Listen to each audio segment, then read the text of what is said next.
နေ့တစ်ခုရဲ့နနက်ခင်းလေးဟာရွေးထွေးတဲ့နေအောင်ကြီးနဲ့အတူမိုးထလို့လာပါပြီ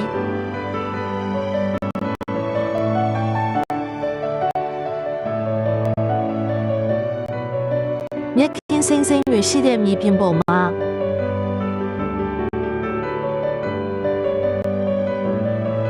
လိုင်းဟက်ဒရပ်ပြတန်နီအဖြစ်ချင်းတေလိုလက်ဆံဝေးပါတဲ့ယုံကလေးတွေပြေးလွှားပြီးစုပ်ကစားနေကြတယ်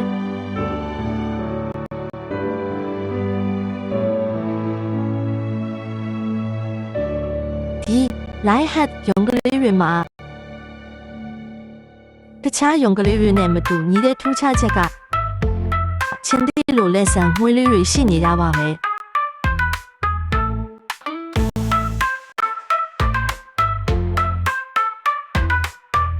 သူတို့ရဲ့မူလအစဖြစ်တည်ရာမွေးရမြေကတော့ဘယ်ကြီးရဲ့နိုင်ငံသားလို့ယုံကြည်ကြတယ်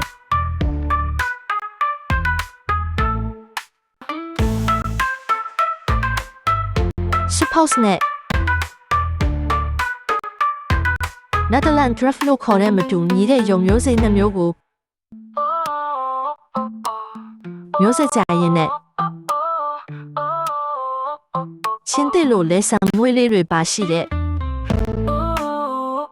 လိုင်းဟက်ဒရပ်ပစ်ယုံကလေးတွေမွေးဖွားဖြစ်တည်လာတယ်လို့ဆိုကြတယ်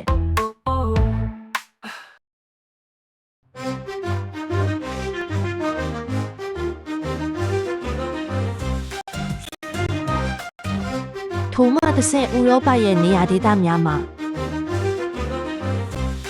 ခေတ်စားလာခဲ့ပြီးနောက်2000ခုနှစ်ရဲ့နောက်ပိုင်းကာလတွေမှာ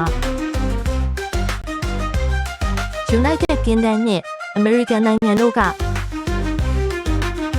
Lion Head Rabbit ယုံမျိုးစိတ်အဖြစ်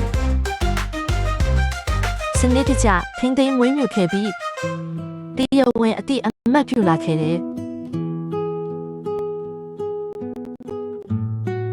သူတို့တွေဟာယုံကလေးတွေဖြစ်လို့ပြေးလွှားစော်ကစားရတာကိုနှစ်သက်ကြပြီး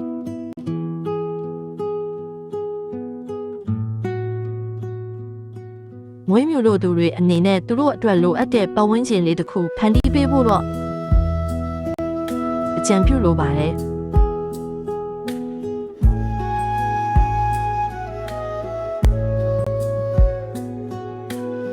သူတို့တွေရဲ့80%တော့အဓိကအစားအစာကရေးလို့ခေါ်တဲ့မြက်ချောက်ဖြစ်ပြီးတော့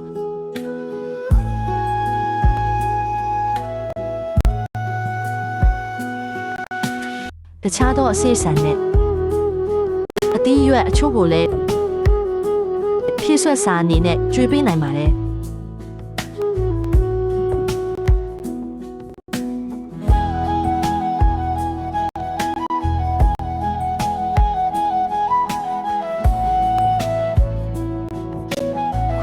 လို့ရေချိုးပေးစရာမလိုပေမဲ့အမွှေးရှိယုံကလေးတွေဖြစ်လို့တန့်ရှင်းရေးလေးလုပ်ပေးဖို့ကိုလည်းအကြံပြုလိုပါတယ်